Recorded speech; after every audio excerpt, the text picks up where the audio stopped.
garden was silent, except for the sound of her own heartbeat, when Julian Ashworth dropped to one knee. Elena Hart could not breathe. The moon hung low over the stone fountain, and the scent of jasmine filled the air, but none of that mattered. All she could see was the small velvet box in his hand, and the way his fingers trembled as he opened it. "Elena," he said, his voice low and steady despite the shaking of his hands. "I have loved you since the first day you walked into this house with a needle and thread in your pocket, and fire in your eyes. I do not care what my family says. I do not care what the world says. I want you to be my wife."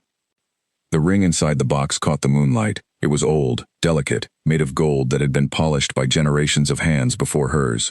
It had belonged to his mother, and to her mother before that. It was not just jewelry. It was history, wrapped in a small circle of metal. Elena's mouth opened, but no words came out. Tears filled her eyes, not from sadness, but from a joy so large it felt like it might break her chest open. She had spent 2 years pretending she did not notice the way Julian looked at her when he thought she wasn't watching. She had spent 2 years telling herself that a duke could never truly want a seamstress, a woman with rough hands and no family name worth mentioning. But here he was, kneeling in the dirt of his own garden, offering her everything. "Yes," she whispered. "Yes, Julian. 1,000 times yes." He rose to his feet and pulled her into his arms, laughing with relief, spinning her once before setting her down gently. For a moment, the world outside the garden walls did not exist. There was no estate, no title, no rules that said a duke could not marry a woman who mended his shirts. Then a voice cut through the night like a blade. "Julian." They both turned. Standing at the edge of the garden, wrapped in a dark shawl, was Duchess Margaret Ashworth. Her face, usually composed and unreadable, was tight with something close to panic. "Mother," Julian said, straightening, "I was going to tell you in the morning. Elena has agreed to be my wife." "I heard," Margaret said quietly. "I need to speak with her. Alone." Julian hesitated, glancing at Elena, who gave him a small nod. She trusted him. She trusted in that moment that nothing the Duchess said could shake what had just happened between them. She was wrong. Margaret led Elena away from the fountain, into the shadow of the old stone wall where the ivy grew thick. When she finally spoke, her voice was not cruel, but it was firm in a way that made Elena's stomach tighten. "Do you know what this family owes?" Margaret asked. "Do you know how many families depend on this estate for their bread, their roofs, their children's futures?" Elena shook her head slowly. "There are debts, Elena. Old debts, hidden behind polished floors and fine dinners. The only thing standing between this family and ruin is an arrangement my husband made years ago, before he died. An arrangement that depends on Julian marrying into the Cavendish family. If he marries you instead, that agreement collapses. The bank calls in what we owe. 200 families who work this land, who live in the cottages on our property, who send their children to the school we built, will lose everything within a year." "That cannot be true," Elena said, though her voice wavered. "I wish it were not." Margaret's eyes glistened, and for the first time, Elena saw not a cold aristocrat, but a frightened mother, trying to protect everyone she loved. "I am not asking you to stop loving him. I am asking you to think about what love should cost. Should it cost 200 families their homes? Should it cost children their schooling? Julian does not know the full truth of our finances. He has never had to. I have kept it from him to protect him. If you truly love him, you will let him keep believing he made his own choice, and you will save him from a truth that would break him." Elena stood frozen, the joy of moments before draining out of her like water through open fingers. She looked back toward the fountain, where Julian stood waiting, still smiling, unaware that the ground beneath his happiness was cracking. "What do you want me to do?" Elena asked, her voice barely above a whisper. "Leave," Margaret said, "tonight, before the sun rises. Do not tell him why. If you tell him the truth, he will fight for you, and in fighting for you, he will destroy the very people you claim to care about, the very servants and workers who have treated you as one of their own these past 2 years. Let him believe you simply changed your mind. It will hurt him less than the truth." Elena wanted to scream that this was unfair, that she had done nothing wrong, that love should not require this kind of sacrifice. But she thought of Mrs. Dolan, the cook who had taught her to bake bread when she first arrived with nothing. She thought of the stable boy, barely 12 years old, whose father worked the fields and whose family lived in one of the estate cottages. She thought of dozens of faces, kind and familiar, who had welcomed her when she had nowhere else to go. She could not be the reason their world collapsed.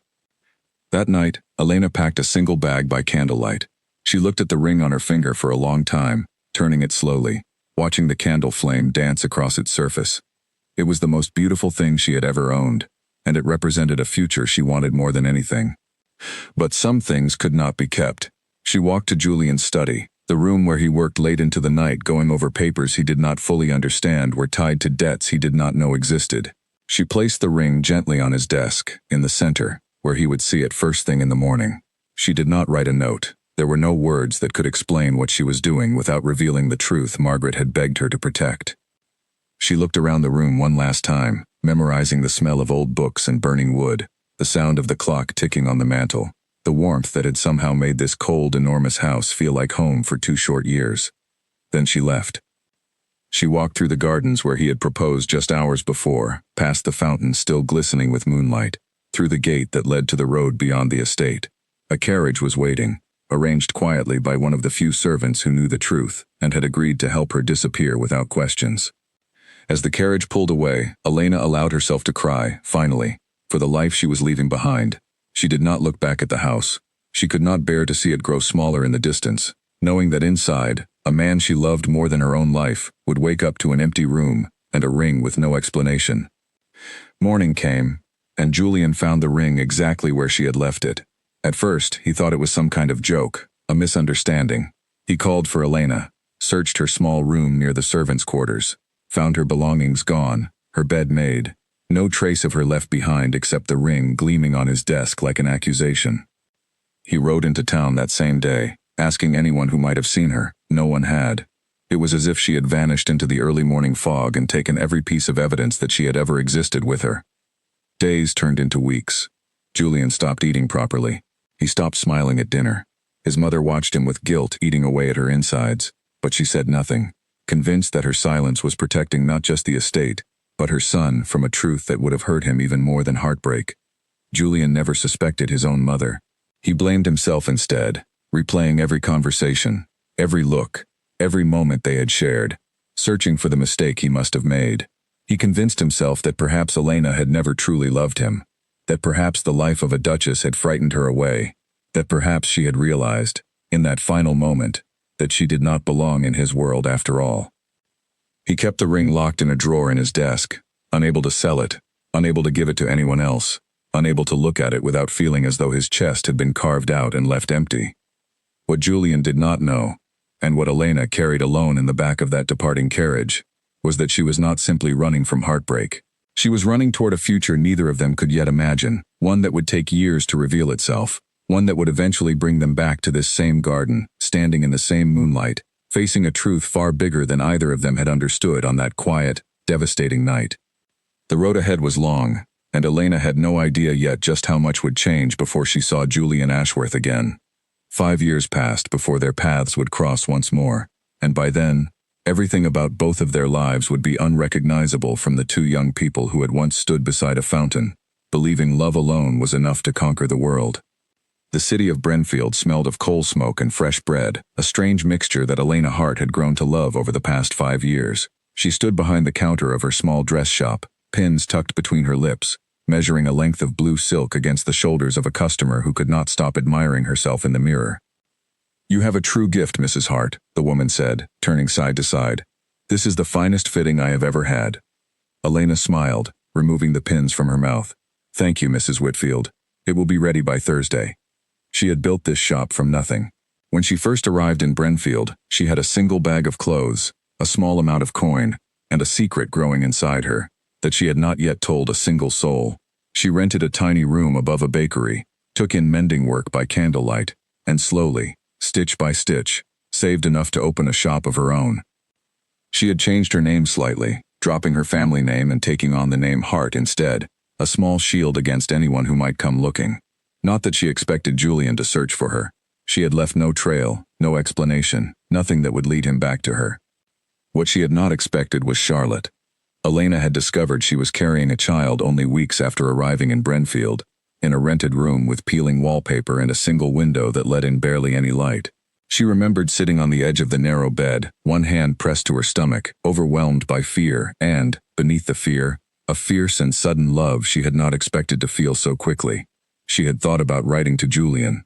She had started letters a dozen times, only to burn each one in the small fireplace, watching the paper curl and blacken before it turned to ash.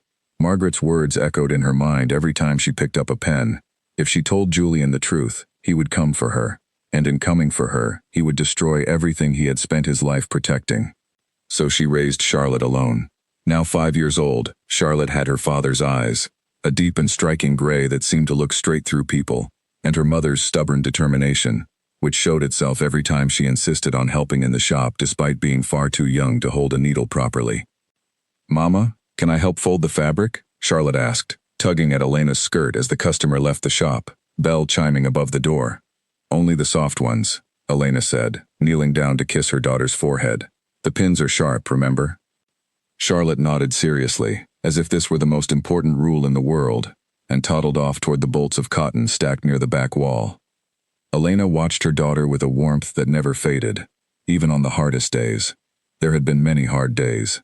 There had been nights when she did not know if she would have enough coin for both rent and food, nights when Charlotte had a fever and Elena sat awake beside her small bed, terrified and completely alone in a city where she knew almost no one.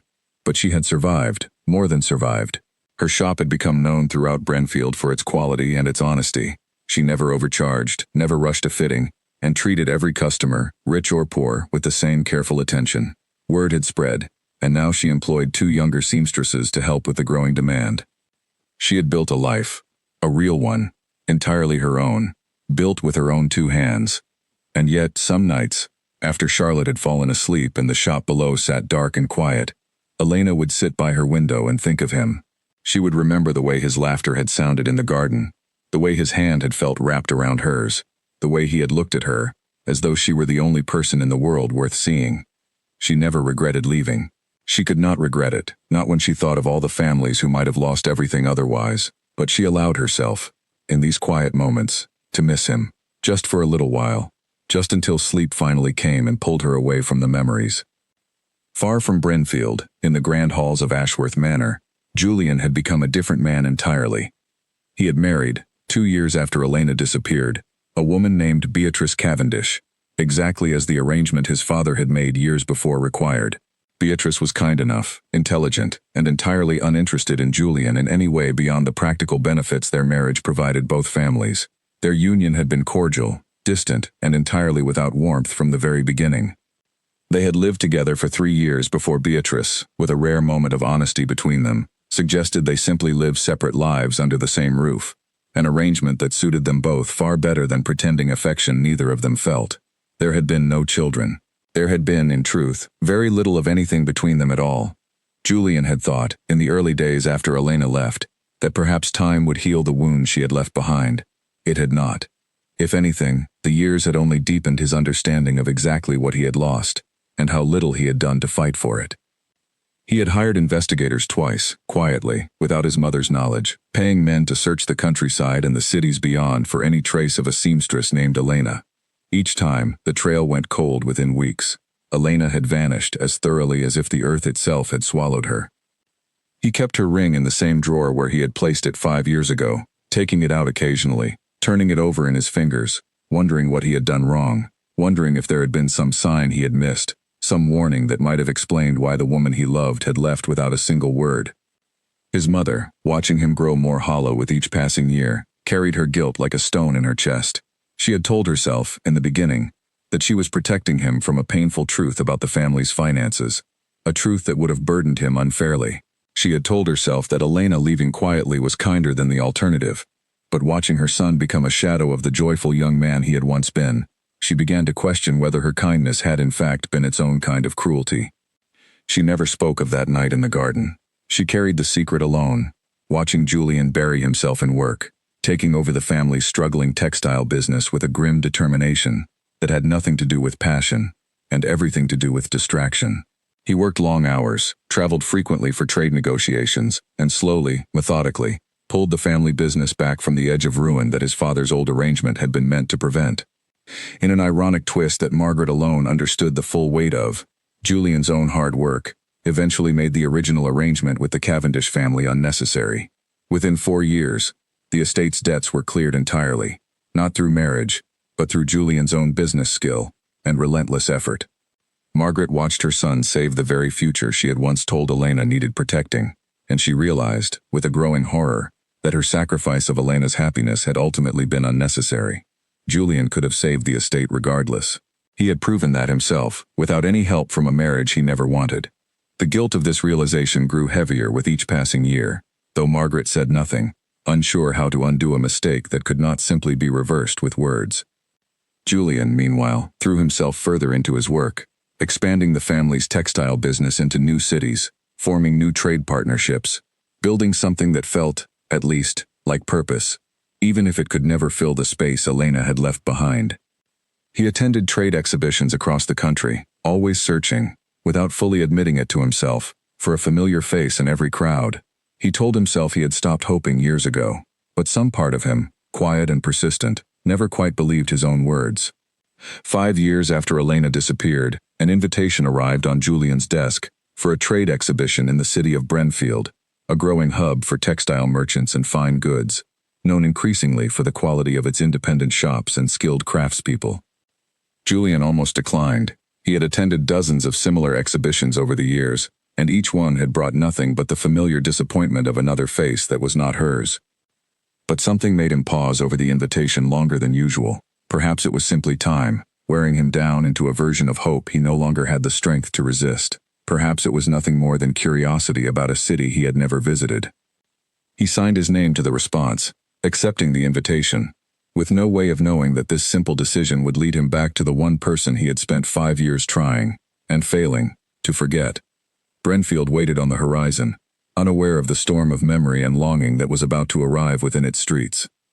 The exhibition hall in Brenfield buzzed with activity, rows of stalls displaying everything from fine silks to hand-painted porcelain, merchants calling out to passing crowds, the air thick with the scent of new fabric and roasted chestnuts sold by a vendor near the entrance. Elena had been invited to display her work at the exhibition for the first time this year, a recognition of how far her small shop had come. She stood near her display of gowns and fabrics, adjusting the folds of a deep green dress on its stand, when Charlotte tugged at her sleeve. "Mama, look at all the people," Charlotte whispered, her gray eyes wide as she took in the enormous hall filled with strangers. "Stay close to me," Elena said, smoothing her daughter's hair. She had brought Charlotte along reluctantly, unable to find anyone to watch her for the full day, but the little girl had promised to behave, and so far, she had kept remarkably still, fascinated by the colors and sounds around her. Across the hall, Julian moved through the crowd with the practiced patience of a man who had attended dozens of these events, nodding politely to merchants, examining fabric samples, discussing prices with a distracted sort of professionalism. His mind, as always at these gatherings, wandered occasionally toward faces in the crowd, though he no longer expected to find anything. He turned a corner near the far end of the hall, past a stall selling ribbons and lace, and stopped walking entirely. There, adjusting a dress on a wooden stand, stood a woman whose face he would have recognized anywhere, in any crowd, after any number of years. Elena. His heart slammed against his ribs so hard he thought the sound must be audible to everyone around him. For a moment he could not move, could not speak, could only stare across the crowded hall at the woman who had haunted every quiet moment of the past 5 years. She had changed. Her hair was styled differently, her clothing simpler but expertly made, clearly her own work. There was a small girl beside her, perhaps 5 years old, holding tightly to the folds of her skirt. Julian's feet carried him forward before his mind had fully decided to move. He wove through the crowd, ignoring a merchant who called out to show him a new shipment of wool. His eyes fixed entirely on Elena as she straightened and turned, laughing at something the little girl beside her had said. Then she saw him. Her laughter died instantly. Her face went pale, her hand freezing mid-motion where it had been adjusting a fold of fabric. For a long moment, neither of them moved, separated by only a few feet of crowded hall, but by an ocean of unspoken years. "Julian," Elena finally said, her voice barely above a whisper. "Elena." He stopped a few feet away, unable to close the remaining distance, afraid that if he moved any closer, he might discover this was some cruel trick of his exhausted mind, a hallucination born from years of hoping. "You're here." "I am." She swallowed hard, glancing down instinctively at Charlotte, who was watching the exchange with curious gray eyes that mirrored Julian's own so precisely it was almost impossible to miss. "This is my shop's first year at the exhibition." Julian could not stop staring at the little girl. Something about her felt achingly familiar, though he could not immediately place why, beyond the color of her eyes. "Mama, who is this?" Charlotte asked, tilting her head up toward Elena. An old friend, Elena said quickly, her voice tight. Charlotte, why don't you go help Miss Grace with the fabric samples for a moment? A young woman working alongside Elena, presumably one of her employees, appeared and gently guided Charlotte toward the back of the display, leaving Elena and Julian standing alone amid the noise and movement of the exhibition hall. 5 years, Julian said finally, his voice rough with emotion he was struggling to contain. 5 years, Elena, and you left without a single word. Not a letter, not an explanation, nothing. I searched for you. I hired men to find you, and they found nothing, as if you had simply ceased to exist. I know, Elena said, her eyes filling with tears she refused to let fall. I am sorry for the pain I caused you. I never wanted to hurt you. Then why? His voice cracked slightly on the word, 5 years of buried questions finally breaking through the surface. Why did you leave? What did I do? You did nothing, Elena said quickly, firmly. You did absolutely nothing wrong, Julian. Please believe that. Then explain it to me, he said, stepping closer despite himself. Please, Elena. I have spent 5 years turning that night over in my mind, searching for some sign I missed, some mistake I made. Give me something, anything. Elena looked away, toward the crowd moving around them, oblivious to the storm of emotion happening in this small corner of the exhibition hall. She could feel the old fear rising in her chest, the same fear that had driven her from Ashworth Manor 5 years ago. If she told him the truth now, would it undo everything she had sacrificed to protect? But looking at his face, worn with years of unanswered pain, she felt something shift inside her.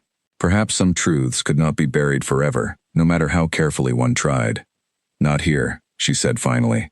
Not like this, surrounded by strangers. If you truly want to understand, come to my shop this evening, after the exhibition closes. I will explain everything I can. Julian nodded slowly, though every instinct told him to demand answers immediately. He had waited 5 years. He could wait a few more hours. I will be there, he said. Elena gave him the address, her hand trembling slightly as she wrote it on a small scrap of paper. As Julian turned to leave, his eyes caught sight of Charlotte again, peering out from behind a bolt of fabric where she had been watching the entire exchange despite being sent away. Something about the way the little girl watched him, with those familiar gray eyes, planted a seed of suspicion in his mind that he could not quite shake as he walked back through the crowded hall. The rest of the exhibition passed in a blur for both of them. Elena went through the motions of showing her work to interested merchants, answering questions about fabric and stitching, all while her mind spun with anxiety about the conversation that awaited her that evening. Julian wandered through the remaining stalls without truly seeing any of them, his thoughts consumed entirely by the reunion he had never allowed himself to fully hope for. When the exhibition finally closed for the day, Elena packed up her display with hands that would not stop shaking. Grace, her employee, noticed her distress and offered to take Charlotte home for the evening, sensing that whatever conversation was about to happen, Elena needed to face it without the added worry of watching her daughter. Elena thanked her, kissed Charlotte goodbye, and made her way back to her shop alone, her heart pounding with every step through the darkening streets of Brentfield. Julian arrived precisely as the church bells rang 7 times in the distance, marking the hour. He found the shop exactly where Elena had described, a modest but well-kept building with a painted sign reading, "Heart's Fine Garments," hanging above the door. Elena opened the door before he could knock, having watched for him through the window for the past 20 minutes, too anxious to sit still. She led him inside, past the darkened front room filled with dress forms and bolts of fabric, into a small back room, where a single lamp burned on a wooden table. "Please sit," she said, gesturing to a chair. Julian sat, though every muscle in his body remained tense, waiting. Elena remained standing, wringing her hands together as she tried to find the right words for a truth she had carried alone for 5 long years. "Do you remember the night you proposed?" she began slowly.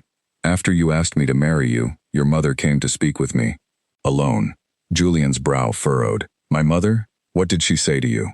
"She told me about the family's debts," Elena said.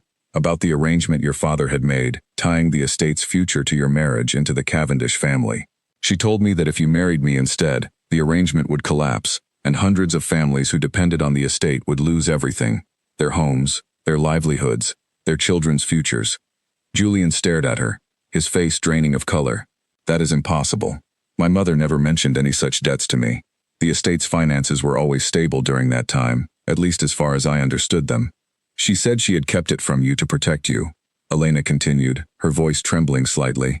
"She begged me to leave quietly, without explanation, so that you would not feel obligated to fight for a relationship that would destroy everything your father had built. She said it would hurt you less than knowing the truth. Julian sat in stunned silence for a long moment, processing words that shattered everything he had believed about the past 5 years. You left to protect people you barely knew, he finally said, and let me believe for 5 years that you simply stopped loving me. I never stopped loving you, Elena said, her voice breaking, not for a single day. But I could not be the reason 200 families lost everything they had. I could not live with that on my conscience, Julian, no matter how much it cost me personally. Julian rose from his chair, running a hand through his hair, his mind reeling. I need you to know something, he said. Within 4 years of that night, I cleared every debt the estate owed, entirely through the textile business. I never needed the Cavendish arrangement at all. Whatever my mother told you, whatever fear she used to send you away, none of it needed to happen the way it did. Elena felt the floor tilt beneath her, 5 years of sacrifice suddenly feeling both validated and utterly wasted in the same devastating instant. She never told you any of this? Never, Julian said, anger creeping into his voice for the first time. She let me believe you simply left me, Elena. She watched me suffer for 5 years and said nothing about her role in it. The room fell silent, both of them absorbing the weight of a truth that had remained hidden for far too long. There is something else, Elena said finally, her voice barely audible. Something I need to tell you, and I need you to sit back down before I do. Julian, sensing the gravity in her tone, slowly returned to his chair, watching her with an intensity that made her hands shake even harder. The little girl at the exhibition today, Elena said, Charlotte. She is not simply a child I am raising alone by circumstance. She took a deep breath, forcing the words out before her courage could fail her entirely. She is your daughter, Julian. The room went completely silent. Julian stared at Elena, his mouth slightly open, no sound coming out as the words settled over him like a physical weight. My daughter, he repeated finally, barely a whisper. I discovered I was carrying her weeks after I left the estate, Elena said, tears finally spilling down her cheeks. I thought about writing to you so many times. I started letters I never finished, never sent. I was afraid that if you knew, you would come for us, and in coming for us, you would destroy the very families I had sacrificed everything to protect. Julian buried his face in his hands, his shoulders shaking with an overwhelming mixture of joy, grief, and fury, all colliding at once inside him. 5 years. He had a daughter for 5 years and had known nothing of her existence. I have a daughter, he said again, lifting his head, his eyes wet with tears he made no effort to hide. Elena, I have missed 5 years of her life because of a lie my own mother told, to protect debts that were resolved within 4 years. I am so sorry, Elena whispered. I truly believed I was protecting everyone. I never imagined the debts would be resolved so quickly, or that your mother would never tell you the truth. Julian stood again, pacing the small room, his mind a storm of conflicting emotions, anger at his mother's deception, grief for the years lost, and beneath it all a fierce, overwhelming love for a daughter he had never known existed, and for the woman standing before him who had carried this burden entirely alone. I want to meet her properly, he said finally, turning to face Elena. I want to be part of her life, Elena, and I want, more than anything, a chance to make things right between us, if you will allow it. Elena looked at him for a long moment, the weight of 5 years of loneliness and sacrifice pressing down on her chest.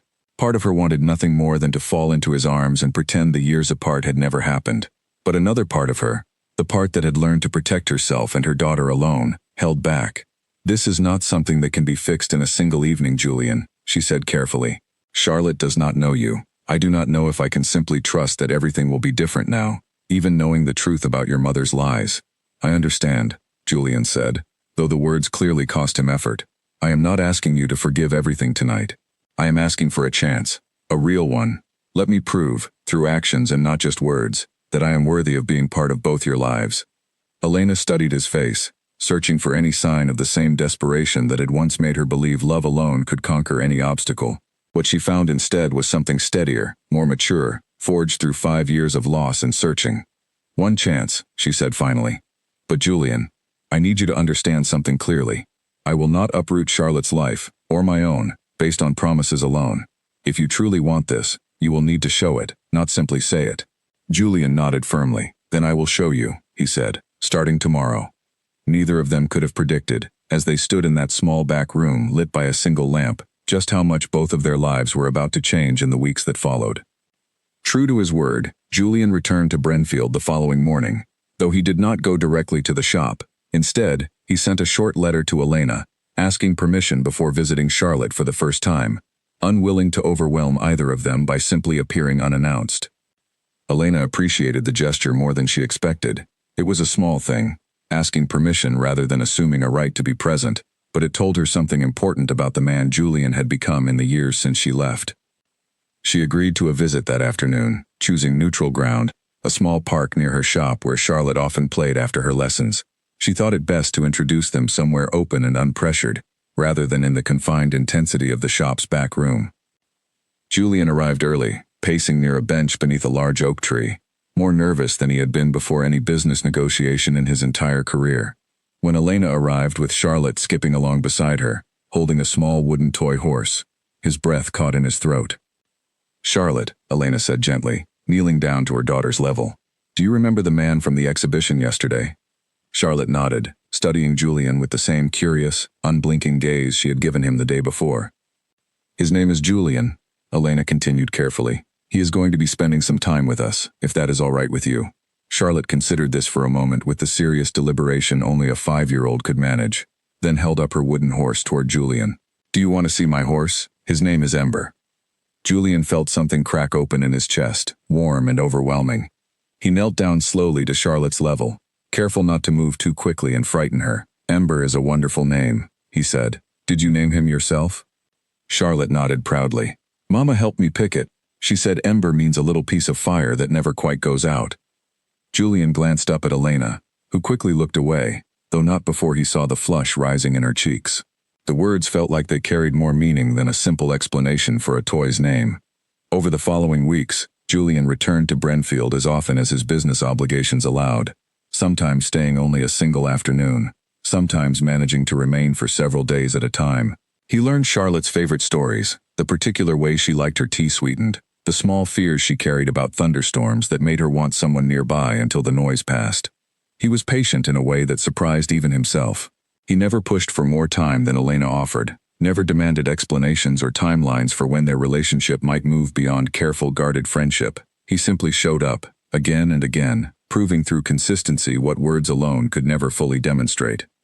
Meanwhile, Julian made a decision he had been considering since the night Elena revealed his mother's deception.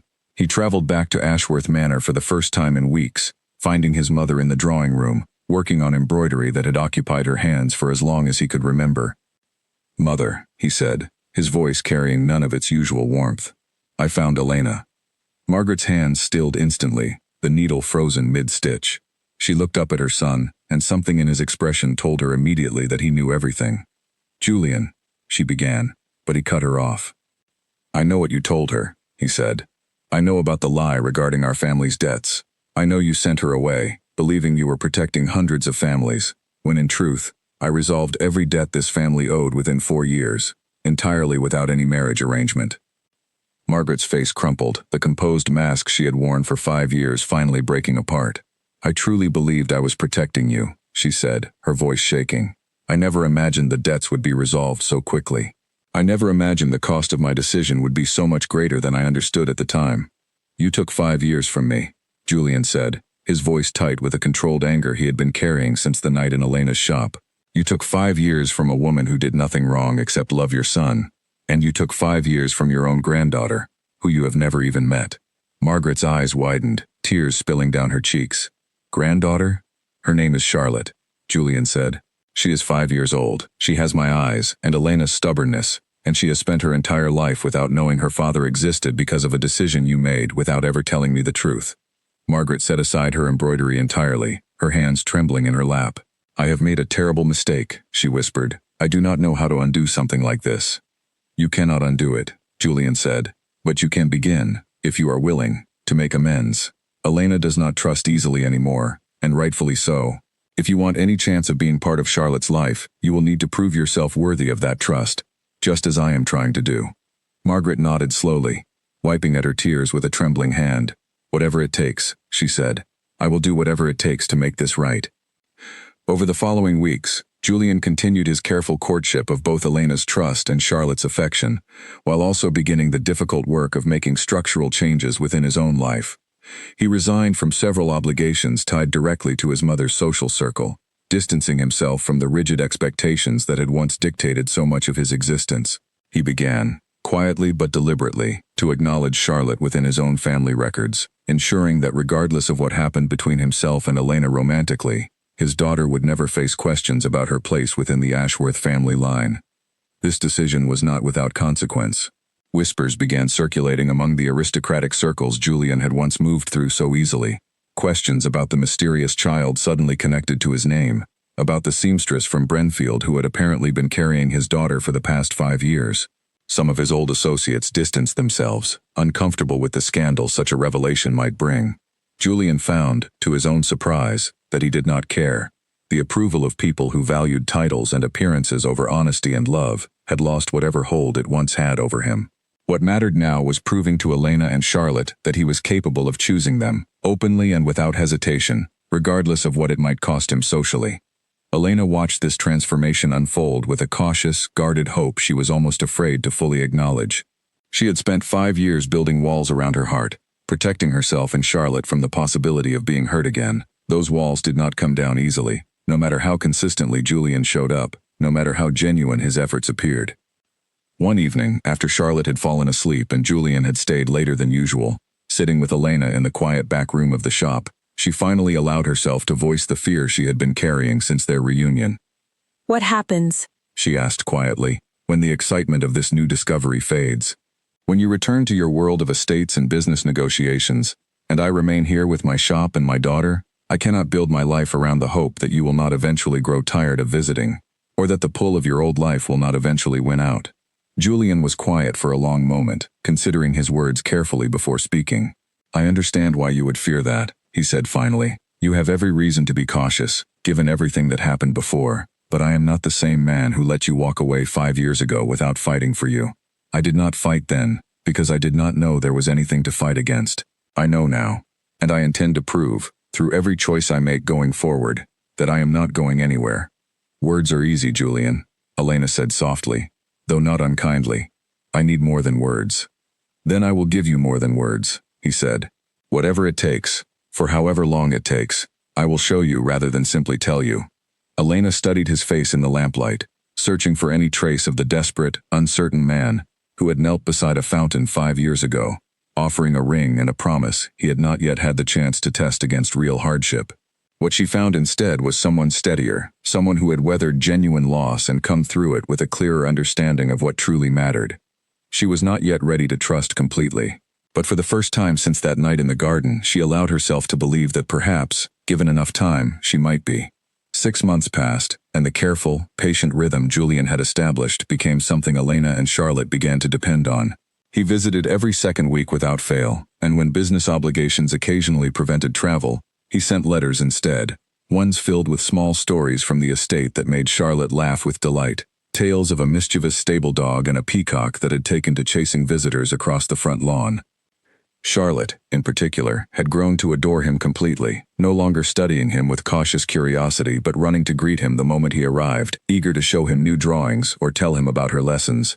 She called him Julian at first, unprompted by either adult, and neither of them corrected her, allowing the relationship to develop at whatever pace felt natural to a child slowly coming to understand who this kind, patient man truly was to her.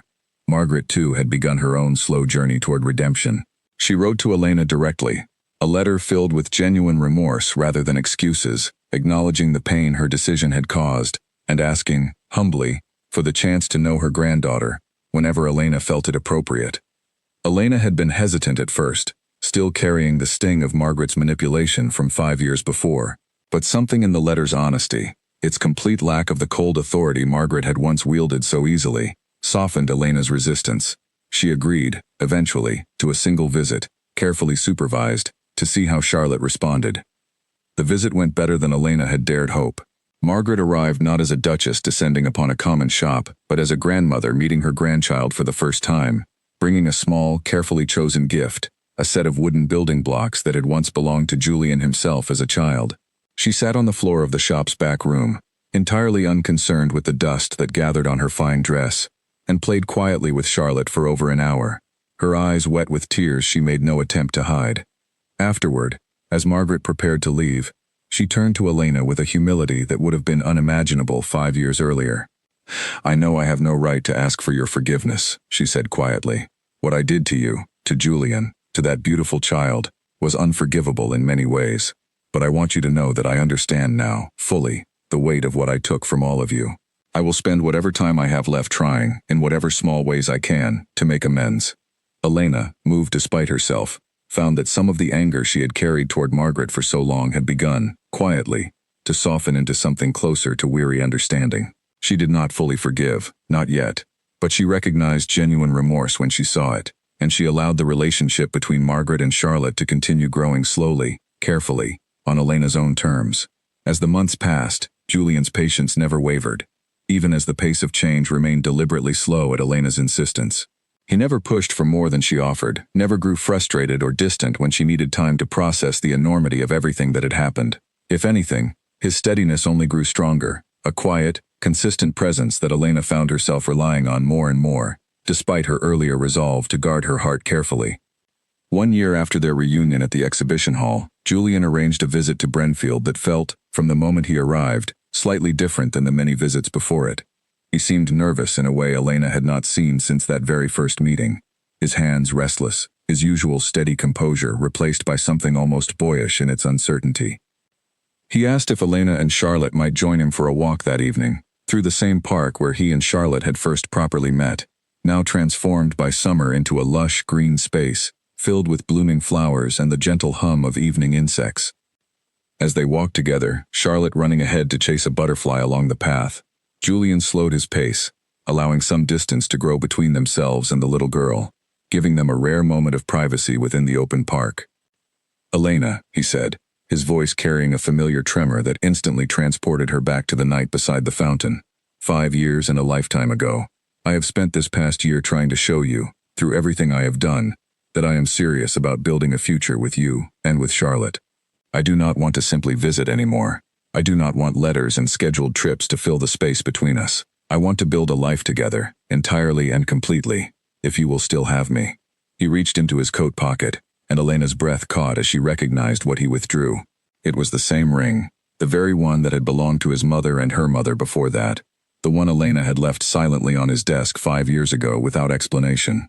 "I kept this," Julian said, his voice thick with emotion, "for 5 years, unable to part with it, even when I did not understand why you had left it behind.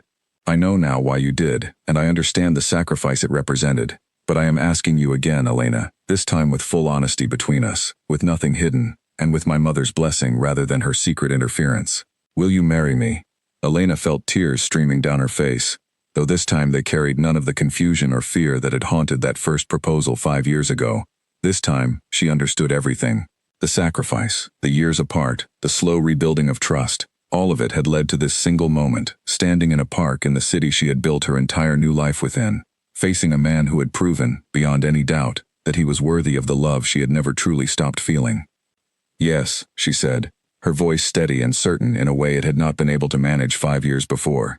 "Yes, Julian, I will marry you." Charlotte, noticing the commotion, ran back toward them just in time to see Julian slip the ring onto Elena's finger. "What happened?" she asked, breathless from chasing butterflies. "Julian asked me to marry him," Elena said, kneeling down to scoop Charlotte into her arms. "That means he is going to be part of our family, always, if that makes you happy." Charlotte's face lit up with pure, uncomplicated joy. "Does that mean Ember gets a real stable to live in?" Julian said his estate has a whole barn full of horses. Both adults laughed, the tension of the moment breaking into something lighter, warmer, filled with the kind of ordinary happiness that had felt impossible for so many years. Their wedding took place 6 months later, in the very garden where Julian had first proposed, beneath the same fountain that had witnessed both the beginning of their love and the painful separation that followed. This time, there were no secrets waiting in the shadows. Margaret stood among the guests, tears streaming freely down her face, watching her son marry the woman she had once driven away, finally understanding the true cost of the choice she had made so many years before. Charlotte served as a flower girl, scattering petals along the path with the same serious determination she brought to everything, occasionally pausing to wave enthusiastically at guests she recognized from her new, expanding world of family and friends. As Julian and Elena exchanged vows beside the fountain, the ring that had once represented years of heartbreak and separation finally found its permanent place on Elena's hand, no longer a symbol of what had been lost, but of everything that had been fought for, rebuilt, and ultimately, gained. The families that had once depended on the estate's stability, the same families Elena had sacrificed her own happiness to protect 5 years earlier, attended the wedding as honored guests, having long since benefited from Julian's successful management of the family's textile business. They watched the ceremony with genuine warmth, many of them having grown fond of Elena during her brief time at the estate years before, and delighted to see her finally return, this time to stay. As the sun began to set over the garden, casting golden light across the gathered guests, Julian pulled Elena close for their first dance as husband and wife, Charlotte watching from the sidelines with Margaret's hand resting gently on her small shoulder. 5 years, Julian whispered against Elena's ear as they moved slowly to the music. 5 years apart, and yet somehow, we found our way back to exactly where we belonged. Some things are worth waiting for, Elena replied, resting her head against his shoulder. Finally, completely at peace, even when the waiting feels impossible to survive.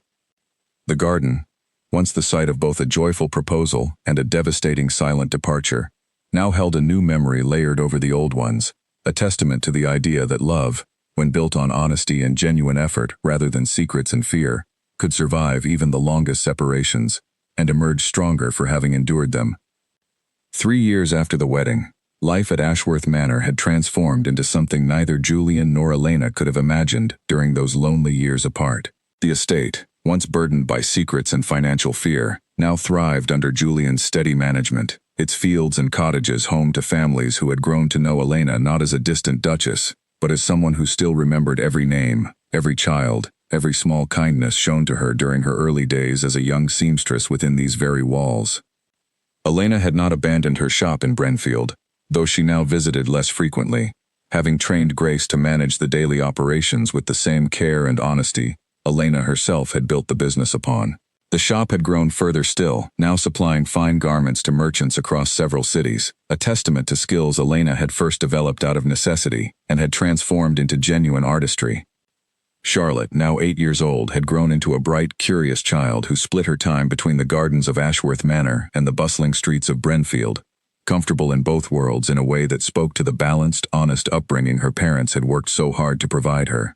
She had, much to Julian's quiet delight, developed a genuine passion for horses, spending countless hours in the estate's stables, where Ember, now retired to a place of honor among the real horses, still held a special spot in her heart.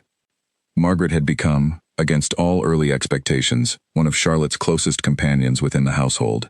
The guilt that had once weighed so heavily upon her had gradually transformed into a fierce dedication to being present in every way she had failed to be during the years of secrecy. She taught Charlotte embroidery, told her stories of Julian's own childhood mischief, and never once, in 3 years, spoke a harsh word about the family's finances or the burdens of aristocratic expectation that had once driven her to such a devastating decision. The families of the estate, too, had found new opportunities under Julian and Elena's combined efforts. Elena, remembering vividly her own years of struggle before establishing her shop, had helped organize a small school within the estate grounds, offering both traditional lessons and practical skills training for children whose families worked the land. Several young women from these families had gone on to apprentice under Elena herself, learning the trade that had once given her the independence to survive and thrive entirely on her own. Julian, for his part, had continued expanding the family's textile business, though he had grown increasingly selective about the hours he devoted to work, unwilling to repeat the pattern of burying himself in obligations at the expense of the family he had fought so hard to build. He made a point of being present for every meal with Elena and Charlotte, every bedtime story, every small moment that made up the ordinary fabric of family life he had once feared he would never have the chance to experience. Not every day was without difficulty.